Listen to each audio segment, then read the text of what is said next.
Blog Talk Radio.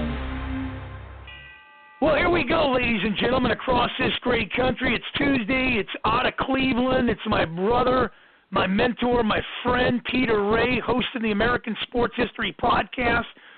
BlogTalkRadio.com/Mancini Sports. Yours truly producing it. Mark Mancini here, 347-205-9631. As I give him the podium, the red carpet, and the mic. First of all, Peter, how are you? Second of all, how can people get a hold of you?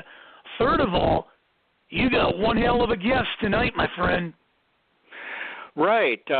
Those three questions, let me see if I can remember them. I'm doing well, and let's see the second one. Oh, I have a YouTube channel. It's my name, Peter J. Ray. I have a website, Adventures in History with Peter J. Ray, and you're absolutely right about tonight's guest. Tonight's guest is a remarkable human being and the greatest fan in the history of the New York Jets. And he was associated with the team since the early 60s when they were known as the Titans. Now, how many people even know that they were once called the Titans? He has been at every Jets home game since 1978, wearing these cool half motorcycle helmets with a jet on the top, along with a Joe Namath jersey, a cape that his wife would iron every Sunday, and football pants. The pride of Staten Island. Welcome to American sports history. The man they call Captain Jet, Mr. Ray A. Hoffman. Thank you, Peter. It's a pleasure to be here. It's truly an honor to be on your show. Well, it's an honor to have you. And as you know, we talked last night for a while, for a nice time. I wish we could have talked longer. I just needed to go to bed. But the thing that I was thinking about over the years, all these games you've been to, and there's so much turnover in the world, so many things come and go, and you've been at all those games, and you know your loyalty and dedication to the team and enthusiasm, creativity with these helmets, wearing those helmets, and I think for so many fans, who knows how many, countless numbers of fans must have such happy memories of seeing you at every game for 42 years. Just amazing, inspiring, wonderful. Yeah, it's a great thing. I enjoy going out and having people recognize me. That's the coolest part of the whole thing. And I would say 99.9 times it's never any negativity. It's always positive because like I say, I'm a positive person. I've done a lot. I've done a lot with Staten Island Hospital. I've had fundraisers for them with the Captain Jet thing, and I love people. I love to deal with people, and I'm a very personable guy. And I think everybody that comes to a game should enjoy a game and not have any negativity. And I try to knock out as much negativity at the stadium as I can, and just bring joy to people. That's so important because there is a real problem with negativity, and to me, that's why it's so nice to meet someone like you because to me it's so important to have respect for the noble opponent and give credit to we all want, especially the NFL, the stakes are so high, with every game, every win or loss is such a big deal, but if you win, be happy and respect the opponent. And if your team loses, respect your team and give the other team credit. Oh yeah, I do. I've had many a football. Like I told you yesterday, I go to a lot of trade shows. I like to go out. I put my outfit on and I just go to these trade shows. And the people that run the trade shows love to see me. And I talk with all the fans and all the football fans. Football has been my life. For the last 30 years, I've been doing this full time. Football has been my life. Fandom is my life. I love to interact with people, and fans from the other teams. I've taken pictures, and it's amazing the response I get from the fans from out of town. They say I'm a real class act. They really enjoy coming to the stadium. And I really enjoy doing what I do. Well, it's inspiring because you're a fan, and every fan, when you're a fan, you watch the guys play, and I don't even go to games really, not very rarely. But as a fan, you want to have an impact. And here, and most fans, we're anonymous. People don't know who we are. And here, you've through your loyalty and enthusiasm, you've become known. People know you, and so you've lived. I mean, as a fan, you've lived the dream of a fan to have an impact, a positive impact, and inspire people with your loyalty. Because so many, you got these fair weather fans, especially the Jets have had hard times, haven't been back to the Super Bowl since when they played in early '69 with Joe Namath, one of the coolest guys of all time. I saw you've got here on your your Facebook, you got Namath and Weeb Eubank. I always loved the name Weeb. I never knew anybody named Weeb before. Weeb was a great guy. He was a tremendous man. And Joe Namath, he knows who I am. He comes over when he's at the stadium and he's down on the field. He comes over to the sideline and he comes over. He says, "Ray, how you doing, Captain?" He shakes my hand, and he's a real great man. He brought us the Super Bowl on a guarantee. I give him a lot of credit. He guaranteed a win, and he came through. But I'll tell you, basically, that every old-time Jet, they know me. And like I said, like I told you yesterday, Freeman McNeil, what a wonderful guy Freeman McNeil is. He's a gentleman, and he comes to my tailgate. Every time he's in town, he comes to my tailgate, and we have such a good time. He's a total gentleman. And Mr. Johnson, Mr. Woody Johnson is a total gentleman. He's a really, really class act. He's a total gentleman, and I love the guy. And he has a lot of respect for me, which goes a long way. I was talking to somebody the other day about the jump pass, where quarterbacks, who knows how tall they are, and are trying to see receivers. But my understanding is the jump pass is the quarterback, jumps to get a better view, and also get over the lineman's outstretched arms, and then passes. But on the other hand, it makes it a lot tougher. You can't use your legs to get power into your throw. But apparently Namath used to do that, the jump pass. You remember Joe Namath with his jump pass? Absolutely. That's why he ruined his knees. He ruined his knees. Okay. Yeah, Joe, let me tell you something. For 2 years, I would say the last 3 years, that man suffered with his knees. He had these, and it's not like today. He had those old steel polio-type braces on his knees. And every time he got tackled, that steel would really crunch into his bones and his legs, and he really suffered. I mean, I love the guy for that. I think the guy's a hero for playing the way he did. He played with bad legs for the second half of his career. Yeah, and as far as I recall, the first player in the NFL to wear white shoes. Yeah. And you watch these games, you see everybody else has black shoes except Namath. Well, that's where the shoe rule. I don't know if people know that, but that's where the shoe rule came into play in the NFL. They have a strict shoe rule. You have to get approval for any footwear that you put on. It's very strict with that stuff. Yeah, Joe Namath has to be, one of the most important people in the history of the NFL. He says, "We'll win, I guarantee it," he's like lounging in by a swimming pool, and they win, oh my gosh, Joe Namath, what a cool guy. I talked to Joe about the guarantee, and he didn't. They took that statement out of context. He did not guarantee that they were going to win the Super Bowl. He was just talking in general, and he said, "Oh, we're going to win the Super Bowl. You can guarantee that." And that was just a statement that he made. He didn't come out and say, "Hey, we are going to win the Super Bowl. I guarantee it. I'll put my life on it." He didn't. That wasn't the real true statement. And I talked to him about that. He says, "You're right." He says, "That was not a guarantee statement. It was just a statement." He says he was trying to upbeat the whole thing and say, "I'll guarantee we're going to win." But it wasn't like, "Hey, I'm guaranteeing this."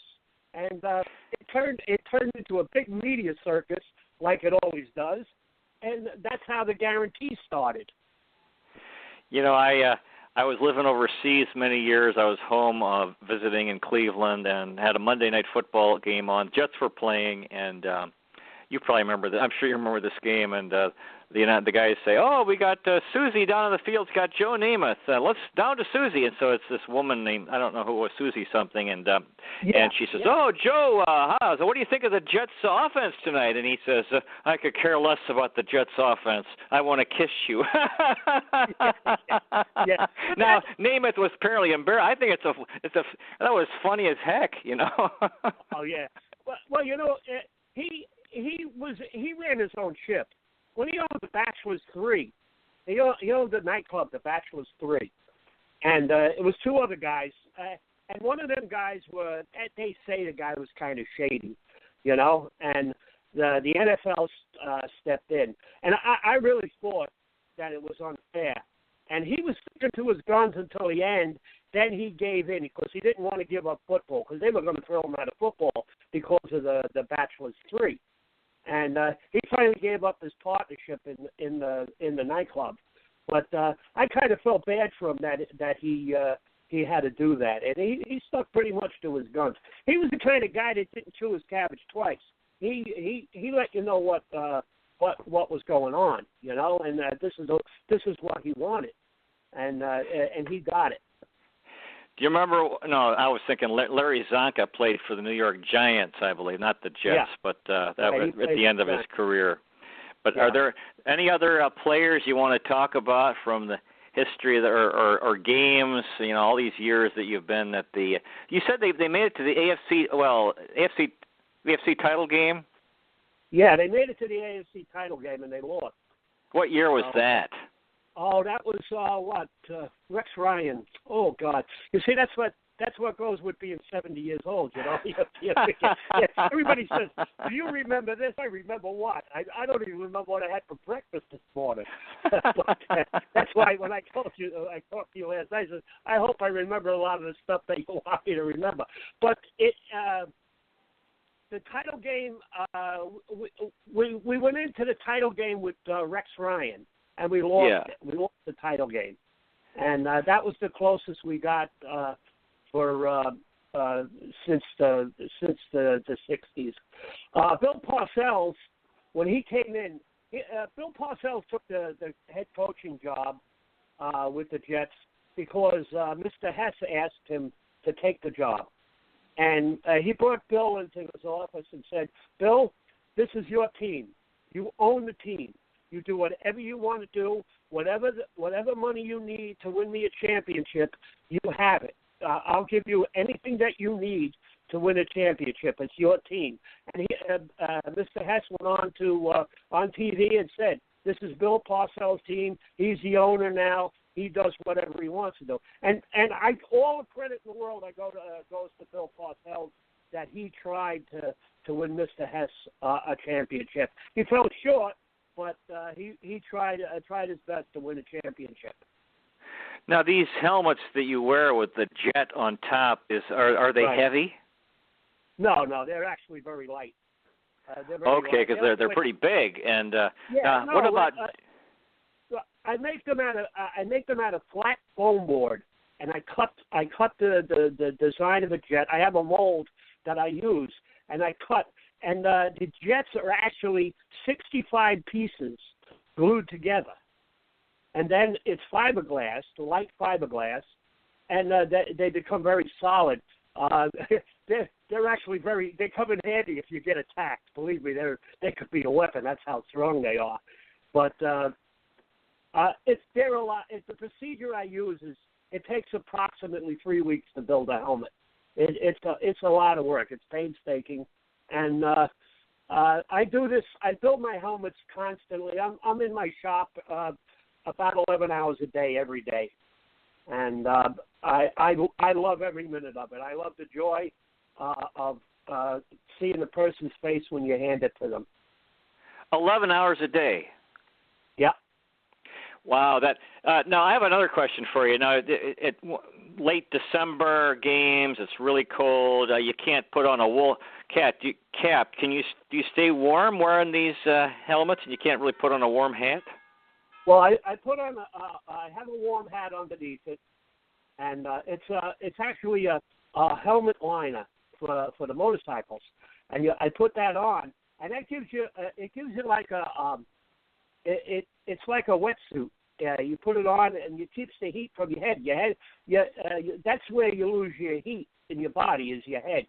You lose your heat that way. That's why people get cold when they don't wear hats. They freeze it. With the helmet liner on, it keeps my head very warm, and then I put the helmet on that way. Now underneath my jersey, I have a blanket that I cut a hole in the middle of it, and it's a small blanket, and I cut a hole in the middle, and I put it over me like a poncho, and then I put my jersey on that. And then I tuck it into my football pants, and that way I'm like toast. I mean, I could go to a game, it's 2 degrees out, and I'm sweating. It's like toast underneath there. So I never get cold. And if you get a wind, then your cape's fluttering in the air, and people can see you got a name a jersey on. Yeah, well, I have the cape, but what I do is when I wear the cape, I have a spandex. It's like a spandex big rubber band, and I put it on each side of the cape, and that's attached to my belt on the football pants. And if it blows, it doesn't stretch out. It doesn't flap around where it bothers the fans. I wouldn't, I don't bother the fans with it. And the fans tell me, let the cape fly, Cap. We don't care. You got to wear your cape. And sometimes I'll take it off if it's real windy. And they all stand up in the section and they yell, "Put your cape on!" So it's a lot of fun. I have a blast doing it. And to see when I give helmets to kids, and sometimes during the season I'll build 3 or 4 helmets, and I'll bring up one a game. I'll bring it inside and the extra helmet, and I go give it to a kid. And I'd look in the section, see a kid there, and that's having a good time, and I would give him a helmet, and it brings a lot of joy to people. So, well, since there's no fans at games, this must be you more than anyone must be hurting. No, not really. Believe it or not really. Do you want to know something? This is the first year I'm sucking up air. Believe me, I'm sucking up air now. I have so much time to build my helmets. Like I say, I'm retired, and I have so much time to get caught up on all this stuff because I make a list of everybody that I promise something to. I have never, ever gone back on a promise, and I would write their name down, their contact information, and what they want. And when I get to it, I get to it. But I've contacted somebody that I promised a helmet a year and a half before, and they say, "You remember that?" I said, "Yes, I had it written down." Anytime I promise something to somebody, I keep my promise. And have you made helmets for every NFL team? Yes, every NFL team I've made helmets for. My favorite helmets, other than the Jet, is the San Francisco 49ers. I love building them helmets. And the 49er helmets are gorgeous. They come out so beautiful. My sister's from San Francisco, and she asked me to build her a 49er helmet because she loved the way I do them. And I build some beautiful 49er helmets. That's with the cable car on top, and I have all the football players sitting in the cable car, and they come out gorgeous. I'm really proud of my cable cars. So, well, what makes you? Go ahead. I get a lot of flack for saying, "Oh, you're making a 49er helmet for?" Because somebody wanted, and if it brings joy to somebody that I build them a helmet, that's the best thing for my heart. And I'll tell you, let me tell you a quick story. I had this little kid at a game. And she kept following me, and she kept wanting my helmet. I want that helmet. I'm going to get it. Not a little kid. She was a teenager. And she said, I want that helmet. I want that helmet. And the mother kept pulling the girl away. Leave the man alone. Leave the man alone. All through the game, I'd go out and get a soda. This girl would hound me. So finally I said to the mother, I said, give me your address. and I'll send her a helmet. And she was all excited. Oh, you're making me a helmet. So I made her a helmet. I made a gorgeous jet helmet, and I mailed it to her.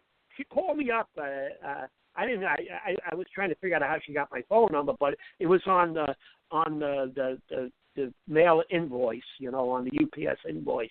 So she called me up and she thanked me very much. So I told you that story to tell you this. About 13 it makes you go ahead. About 13, 14 months later, I get a letter in the mail from the girl's mother. Unbeknownst to me, the girl had cancer. Oh. And I never knew it. And she said the reason why my daughter was bothering you so much was because she was in a very bad state because she had cancer. She was in a lot of pain, and she wasn't very well. She says, well, I want to tell you that she died. And she was so appreciative of what you did for her. She died with the helmet in the bed with her. When she was in her bed, she had that helmet at her side all the time, and they buried her with the helmet. Oh, that there is the most wonderful story, other than that poor girl dying, was the most wonderful story that I touched that girl's life, and I'll never forget that, and I'll never forget her. That's beautiful. Yeah. Beautiful. And then another girl, she's being treated for cancer now. She's associated with the Jets, and they asked me to make her a helmet, and I presented her with a helmet down on the field, and I posted that. I'm pretty sure Mark saw the pictures of that, and I made her a helmet. It brings joy. If you could bring a smile to a young person that's not well and sick and going through a hard time, that there, with all the money I spend on this stuff, because I don't charge for them. I do not charge anybody for my helmets. All the money that I spend on this stuff is well worth it.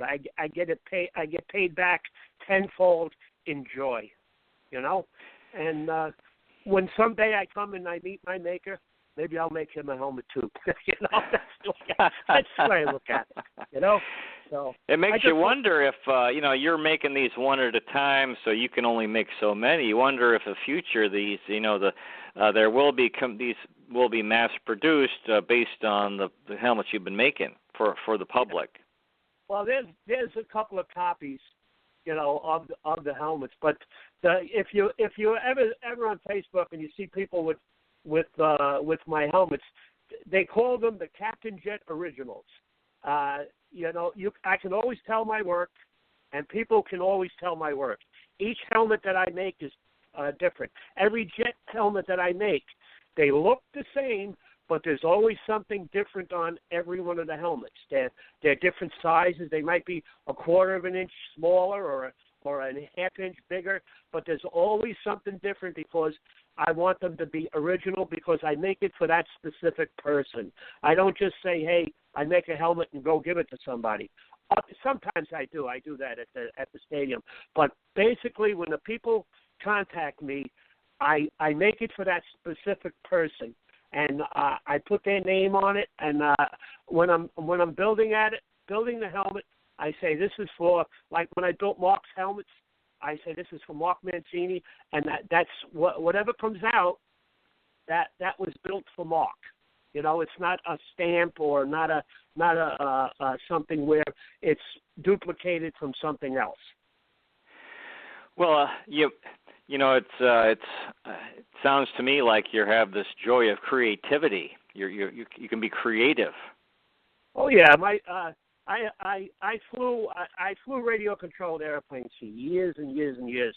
I was into radio controlled and helicopters, and I was lucky enough to have one of my planes. I flew one of my planes in a movie, and that day they've contacted me other times to do it, and I said no, just the one time was enough, and I flew in one movie, and every time I see the movie, it brings joy to me. You flew in a movie? What? Yes, can I you flew explain? a radio control in the movie Neighbors with John Belushi and Dan Aykroyd. You appeared in the movie? No, I didn't appear. my plane appeared. I flew the plane in the movie. Oh, okay. Radio Wow. Control. Radio Well, like Control a plane. small toy plane. Right. Okay. Radio Control plane.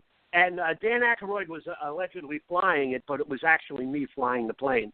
And the plane, and when he put it in an El Camino. He had an El Camino in the movie, and he put the plane in an El Camino, and I cried like a baby when they put it into a man-made swamp, but it looked like a real swamp. The film was it was filmed on Staten Island. And what's when the name of the movie? El Camino, yeah, and when they rolled the El Camino into the swamp, and my plane went under, they told me your plane's going to get destroyed. I don't care; it doesn't matter. So when they rolled the plane into the swamp and my plane went under, I was like, oh God! So every time I see the movie, I just laugh. I laugh. I say, there goes my plane. What movie is that? The movie Neighbors with John Belushi. The original. They made a remake of it. But if you go back and if you have the cable capability of getting them old movies, if you get them you get that movie back, you'll see my biplane. It was a biplane. You'll see my biplane. And when you see him flying it, when he's flying it in the movie, that's me flying the plane. You know, as we talked last night, the thing that came through to me was your was the values, the good values that you have, the importance of good character. Would you like to talk about life itself and what you believe is important about life? Yeah, I believe that. Well, you know, I'm a devout Christian. I sing in church. I love to sing. I have a good voice. I love to sing, and I'm a devout Christian. I believe in loving everybody. I love people to no end. I've given my life away. I should have been a multimillionaire with the money that I've made in my life, and I'm just an average Joe. I have an average amount of money in the bank, and I have a small home just like everybody else, and on Main Street, America. And I'm happy that way. I'm happy that way. Years ago, I made a lot of money, and it brought a lot of problems. More money brings more problems. So I'm actually a better person the way I am, and I respect people. I love people. I give myself more than I get back. You know, I'll tell you. Let me tell you a quick story. My wife Rita, who passed away, rest in peace. We were at a store. And my wife was exactly like me. She was all giving. She gave everything. And I bought her a new coat for her birthday. And this coat was really gorgeous. It wasn't a fur coat, but it looked like a fur coat. She loved the coat. And she come back, and she was in the store. And I said, I'll be back. I'm going to go up to Dunkin' Donuts and get a cup of coffee. So I ran up to Dunkin' Donuts. I come back. And here she comes out waiting outside with no coat on. I said, she gets in the car. She says, hurry up, I'm freezing. I said, where's your coat? She says, I'll tell you about it later. So I got scared. I thought she got robbed. So she says, no, I seen this young girl, and she didn't have a coat on. She didn't have any, so I gave her the coat. You know, and to me that was the most beautiful thing that I ever seen. I could never match what she did that time.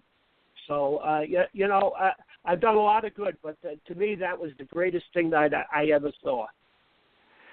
Our guest tonight has been Captain Jet, Mr. Ray A. Hoffman, the greatest fan in the history of the New York Jets. We are running short on time. Mr. Hoffman, do you have any final words for our listeners? Yeah, enjoy life. Really, enjoy football. All you football fans, enjoy football. Enjoy it as much as you can. Baseball fans, enjoy baseball as much as you can, because life goes by in a whisper. So enjoy. And put all negativity in your life on the side and forget about it. Just live positive and enjoy every minute of your life. Your spouses, love your spouses, and enjoy yourselves. Enjoy life.